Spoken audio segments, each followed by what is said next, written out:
नमस्कार दोस्तों, चलिए जानते हैं उत्तर प्रदेश की 25 फटाफट बड़ी खबरों को सिर्फ 10 मिनट में। लेकिन इससे पहले आप इस वीडियो को कहां से देख रहे हैं, कमेंट में बताना बिल्कुल ना भूलें। उत्तर प्रदेश में राशन कार्ड सत्यापन अभियान के तहत बड़ी कार्रवाई की गई है। जांच में आयकर भरने वाले कई लोगों के नाम भी पात्रता सूची में पाए गए, जिसके बाद करीब 30,000 राशन कार्ड एक साथ निरस्त कर दिए गए। अधिकारियों का कहना है कि यह कदम योजना का लाभ केवल वास्तविक जरूरतमंदों तक पहुंचाने के लिए उठाया गया है। Uttar Pradesh teacher eligibility test 2026 के लिए ऑनलाइन आवेदन प्रक्रिया शुरू हो गई है। अभ्यर्थी निर्धारित तिथि तक फॉर्म भर सकते हैं, जबकि आवेदन में हुई गलतियों को संशोधित करने के लिए 1 मई तक शुल्क जमा कर सुधार का मौका दिया गया है। अभ्यर्थियों की सहायता के लिए हेल्पलाइन नंबर भी जारी किए गए हैं, ताकि आवेदन प्रक्रिया में किसी तरह की परेशानी न हो। आगरा में त्रिस्तरीय पंचायत चुनाव से पहले मतदाता सूची में बड़ा संशोधन किया जा रहा है। सत्यापन के दौरान 1,26,000 डुप्लीकेट नामों की पहचान की गई, जिन्हें हटाने के लिए जिला प्रशासन ने सूची इलेक्शन कमीशन ऑफ इंडिया को भेज दी है। 15 अप्रैल को अंतिम मतदाता सूची प्रकाशित होने के बाद जिले में कुल 19,18,000 मतदाता रह जाएंगे। प्रयागराज में 30 मार्च से गेहूं खरीद प्रक्रिया शुरू होने जा रही है। जिले के 111 क्रय केंद्रों पर किसानों से समर्थन मूल्य पर गेहूं खरीदा जाएगा। उत्तर प्रदेश सरकार ने निर्देश दिए हैं कि सभी केंद्रों पर किसानों के लिए छाया, पेयजल और अन्य जरूरी सुविधाओं की व्यवस्था सुनिश्चित की जाए, ताकि खरीद प्रक्रिया सुचारू और पारदर्शी तरीके से पूरी हो सके। जौनपुर में बेमौसम बारिश और ओलावृष्टि से फसलों को हुए नुकसान के बाद कृषि विभाग ने किसानों के लिए टोल फ्री नंबर जारी किया है। प्रधानमंत्री फसल बीमा योजना के तहत बीमित किसानों को अब 72 घंटे के भीतर फोन कर नुकसान की सूचना देनी होगी, ताकि समय पर सर्वे और मुआवजे की प्रक्रिया शुरू की जा सके। योगी आदित्यनाथ के $1 ट्रिलियन इकोनॉमी मिशन को नोएडा इंटरनेशनल एयरपोर्ट से बड़ी मजबूती मिलने की उम्मीद है। यमुना एक्सप्रेसवे अब निवेश का नया सुपर हाईवे बनता जा रहा है, जहां तेजी से औद्योगिक और इंफ्रास्ट्रक्चर प्रोजेक्ट विकसित हो रहे हैं। उत्तर प्रदेश सरकार का मानना है कि इससे प्रदेश में रोजगार और निवेश दोनों को नई रफ्तार मिलेगी। उत्तर प्रदेश के ग्रामीण क्षेत्रों में घरेलू बिजली कनेक्शन से छोटी दुकानें चलाने वालों को राहत देने की मांग उठी है। Uttar Pradesh state consumer council ने सरकार से ऐसे उपभोक्ताओं पर दंडात्मक कार्रवाई रोकने और अलग श्रेणी में रियायती व्यवस्था लागू करने की अपील की है। परिषद का कहना है कि इससे छोटे व्यापारियों को आर्थिक सहारा मिलेगा। अमेठी में मनरेगा यानी Mahatma Gandhi national rural employment guarantee act के तहत अब आंख से हाजिरी यानी फेस ऑथेंटिकेशन अनिवार्य कर दिया गया है। इस नई व्यवस्था से फर्जी हाजिरी और मजदूरी में हेराफेरी पर रोक लगाने का दावा किया जा रहा है, लेकिन कई श्रमिकों का कहना है कि तकनीकी दिक्कतों के कारण उन्हें काम मिलने में परेशानी हो रही है और कुछ लोग पलायन को मजबूर हो रहे हैं। उत्तर प्रदेश के किसानों के लिए राहत भरी खबर है। ओलावृष्टि और बारिश से खराब हुई फसलों की भरपाई के लिए सरकार ने मुआवजा वितरण की प्रक्रिया शुरू कर दी है। मुख्यमंत्री योगी आदित्यनाथ के निर्देश पर नुकसान का सर्वे कराकर प्रभावित किसानों के खातों में सीधे सहायता राशि भेजी जा रही है, जिससे उन्हें आर्थिक संकट से उबरने में मदद मिलेगी। उत्तर प्रदेश में स्मार्ट और प्रीपेड बिजली मीटर से जुड़ी समस्याओं के समाधान के लिए विभाग ने 11 टोल फ्री नंबर जारी किए हैं। अब उपभोक्ताओं को शिकायत दर्ज कराने या जानकारी लेने के लिए बार बार बिजली विभाग के दफ्तरों के चक्कर नहीं लगाने पड़ेंगे। अधिकारियों के मुताबिक इस पहल से शिकायतों का निस्तारण तेज और पारदर्शी तरीके से किया जा सकेगा। उत्तर प्रदेश पुलिस ने एफआईआर दर्ज करने को लेकर नई गाइडलाइन जारी की है। पुलिस महानिदेशक डीजीपी उत्तर प्रदेश के निर्देश के अनुसार दहेज सहित करीब 30 तरह के मामलों में पहले प्राथमिक जांच की जाएगी, उसके बाद ही एफआईआर दर्ज की जाएगी। इस फैसले का उद्देश्य झूठे मामलों पर रोक लगाना और जांच प्रक्रिया को अधिक पारदर्शी बनाना बताया गया है। देवीपतन डिवीजन में इस बार गेहूं खरीद की तैयारी पूरी कर ली गई है। मंडल में 350 क्रय केंद्रों पर किसानों से गेहूं खरीदा जाएगा। सरकार ने इस सीजन के लिए समर्थन मूल्य 2,585 रुपए प्रति क्विंटल तय किया है, जिससे किसानों को उनकी उपज का उचित मूल्य मिल सके और खरीद प्रक्रिया पारदर्शी तरीके से संचालित की जा सके। सुल्तानपुर में बिजली व्यवस्था सुधारने के लिए बड़ा कदम उठाया जा रहा है। जिले में 16 केवीए क्षमता के 180 नए ट्रांसफार्मर लगाए जाएंगे, जिससे करीब 1 लाख लोगों को सीधे तौर पर राहत मिलने की उम्मीद है। उत्तर प्रदेश पावर विभाग का कहना है कि इस पहल से ओवरलोडिंग की समस्या कम होगी और गांवों में बिजली आपूर्ति अधिक स्थिर हो सकेगी।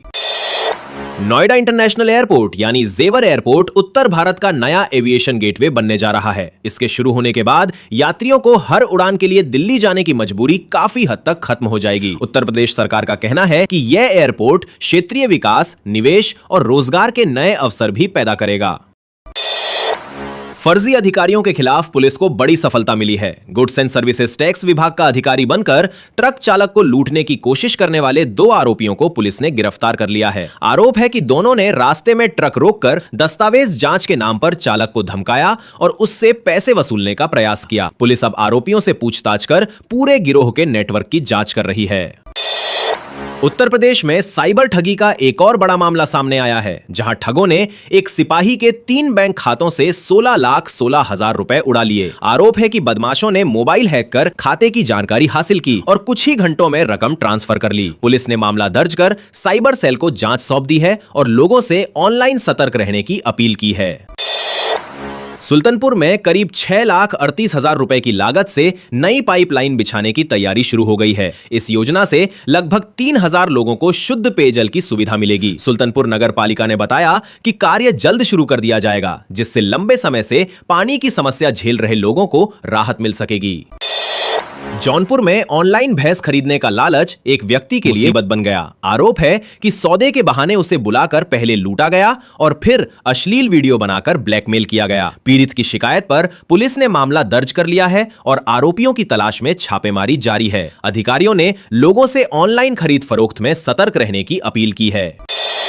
उत्तर प्रदेश के किसानों के लिए एक और बड़ी खुशखबरी सामने आई है। राज्य सरकार ने 11 जिलों में नई कृषि योजना लागू करने का फैसला किया है और इसके लिए बड़ा लक्ष्य तय किया गया है। इस योजना के जरिए किसानों की आय बढ़ाने, आधुनिक तकनीक उपलब्ध कराने और फसल उत्पादन में सुधार लाने पर जोर दिया जाएगा। सरकार का कहना है कि इससे हजारों किसानों को सीधा लाभ मिलेगा।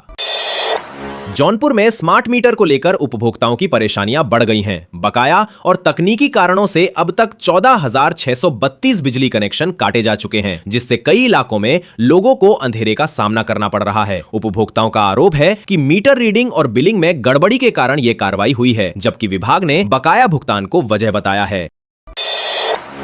Uttar Pradesh teacher eligibility test 2026 के लिए ऑनलाइन आवेदन प्रक्रिया शुरू हो गई है। अभ्यर्थी निर्धारित तिथि तक आवेदन कर सकते हैं, जबकि फॉर्म में त्रुटि संशोधन शुल्क जमा कर 1 मई तक सुधार का मौका दिया गया है। उम्मीदवारों की सुविधा के लिए परीक्षा प्राधिकरण ने हेल्पलाइन नंबर भी जारी किए हैं, ताकि आवेदन से जुड़ी किसी भी समस्या का तुरंत समाधान हो सके।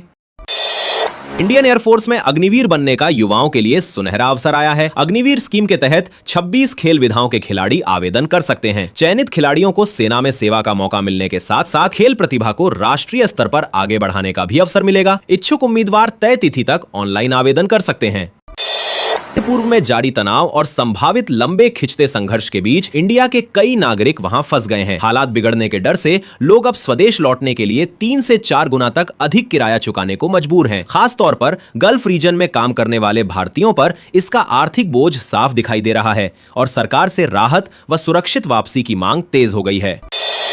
प्रधानमंत्री नरेंद्र मोदी ने नोएडा इंटरनेशनल एयरपोर्ट का उद्घाटन करते हुए इसे एशिया के सबसे बड़े एयरपोर्ट प्रोजेक्ट्स में से एक बताया। उन्होंने कहा कि पूरी क्षमता से संचालन शुरू होने पर यहां से हर 2 मिनट में एक विमान उड़ान भर सकेगा। इस एयरपोर्ट के शुरू होने से दिल्ली एनसीआर की कनेक्टिविटी, व्यापार और रोजगार के नए अवसरों को बड़ा बढ़ावा मिलने की उम्मीद है। Uttar Pradesh basic education board ने Uttar Pradesh teacher eligibility test को लेकर बड़ा नियम स्पष्ट किया है। जिन अभ्यर्थियों की 1 से अधिक जीवित पत्नियां हैं, वे टीईटी के लिए आवेदन नहीं कर सकेंगे। हालांकि विशेष परिस्थितियों में सक्षम प्राधिकारी से अनुमति मिलने पर ही ऐसे अभ्यर्थियों को मौका दिया जाएगा। इस नियम का उद्देश्य भर्ती प्रक्रिया को कानूनी और पारदर्शी बनाए रखना बताया गया है। अवैध टिकट एजेंटों पर रोक लगाने के इंडियन रेलवेज ने बड़ा फैसला लिया है। अब ट्रेन का रिजर्वेशन चार्ट यात्रा से करीब 9 घंटे पहले ही तैयार कर दिया जाएगा। इस बदलाव का मकसद फर्जी बुकिंग और दलालों की गतिविधियों पर अंकुश लगाना है, ताकि यात्रियों को पारदर्शी और सुरक्षित टिकट सुविधा मिल सके। नोएडा इंटरनेशनल एयरपोर्ट पर आपदा और आपात स्थितियों से निपटने के लिए अभूतपूर्व सुरक्षा इंतजाम किए जा रहे हैं। परमाणु हमले जैसी चरम परिस्थितियों को ध्यान में रखते हुए करीब 20 बड़े अस्पतालों को विशेष तैयारी के साथ अलर्ट मोड पर रखा गया है। प्रशासन का दावा है कि यह मल्टी लेयर सुरक्षा कवच किसी भी बड़े संकट में यात्रियों और आसपास के लोगों की सुरक्षा सुनिश्चित करने में अहम भूमिका निभाएगा। उत्तर प्रदेश में एक बार फिर मौसम बदलने की संभावना है। मौसम विभाग ने प्रदेश के करीब 25 जिलों में गरज चमक, तेज हवाओं और हल्की से मध्यम बारिश का अलर्ट जारी किया है। आने वाले 24 से 48 घंटों में मौसम अचानक बिगड़ सकता है, इसलिए लोगों को सतर्क रहने और खराब मौसम के दौरान खुले में न निकलने की सलाह दी गई है। उत्तर प्रदेश में अब बाहरी राज्यों के लोगों को मेडिकल लाइसेंस आसानी से नहीं मिल सकेगा। Uttar Pradesh drug control department ने लाइसेंस प्रक्रिया में सख्ती करते हुए नए नियम लागू कर दिए हैं। विभाग का कहना है कि इस कदम से फर्जी दस्तावेजों पर लाइसेंस लेने और अवैध दवा कारोबार पर रोक लगाने में मदद मिलेगी। उत्तर प्रदेश में करीब 1,50,000 बच्चों के लिए राहत बड़ी खबर है। योगी आदित्यनाथ सरकार 1 अप्रैल से एक विशेष अभियान शुरू करने जा रही है, जिसका उद्देश्य बच्चों को शिक्षा, स्वास्थ्य और जरूरी सरकारी योजनाओं का लाभ दिलाना है। इस अभियान के जरिए वंचित बच्चों की पहचान कर उन्हें मुख्य धारा से जोड़ने पर खास जोर दिया जाएगा। उत्तर प्रदेश को 80 लाख मीट्रिक टन क्षमता वाला बड़ा मल्टी मॉडल कार्गो हब मिला है, जिससे प्रदेश के मेड इन यूपी उत्पादों को देश ही नहीं दुनिया भर के बाजारों तक पहुंचाने में आसानी होगी। सरकार का कहना है कि इस हब के शुरू होने से लॉजिस्टिक्स लागत कम होगी, निर्यात को बढ़ावा मिलेगा और स्थानीय उद्योगों को नई गति मिलेगी। उत्तर प्रदेश के इस जिले में गेहूं खरीद की तारीख तय कर दी गई है और किसानों को इस बार बढ़ा हुआ न्यूनतम समर्थन मूल्य मिलेगा। सरकार की ओर से गेहूं का एमएसपी 2,585 रुपए प्रति क्विंटल तय किया गया है, जिसमें छनाई के 20 रुपए जोड़कर किसानों को कुल 2,605 रुपए प्रति क्विंटल का भुगतान किया जाएगा। अब तक करीब 2,650 किसान खरीद के लिए पंजीकरण करा चुके हैं। महाराजगंज जिले में आनंद नगर घुगली नई रेल लाइन परियोजना से विकास की रफ्तार तेज हो गई है। करीब 51.3 किलोमीटर लंबी इस रेल लाइन के लिए 244 हेक्टेयर भूमि का अधिग्रहण किया जा चुका है और पहले चरण में घुगली से महाराजगंज तक निर्माण कार्य शुरू हो गया है। इस परियोजना से किसानों, नौकरी पेशा लोगों और आसपास के जिलों को भी बड़ा लाभ मिलने की उम्मीद है। भदोही में जिला पंचायत बोर्ड की बैठक में 40 करोड़ 49 लाख रुपए के विकास प्रस्तावों को मंजूरी दे दी गई। यह बैठक महज 30 मिनट में संपन्न हुई, जिसमें वर्ष 2025 से 26 के लिए 64 करोड़ 53 लाख रुपए के संशोधित बजट को भी स्वीकृति प्रदान की गई। अधिकारियों का कहना है कि इन प्रस्तावों से जिले में सड़क, नाली और अन्य बुनियादी सुविधाओं के कार्यों को गति मिलेगी। Uttar Pradesh public service commission की पीसीएस मुख्य परीक्षा 29 मार्च से शुरू होने जा रही है। 4 दिनों तक चलने वाली यह परीक्षा लखनऊ और प्रयागराज के 27 परीक्षा केंद्रों पर आयोजित की जाएगी। इस बार कुल 11,403 अभ्यर्थी मुख्य परीक्षा में शामिल होने के लिए पंजीकृत हैं, जिनके लिए सभी तैयारियां पूरी कर ली गई हैं।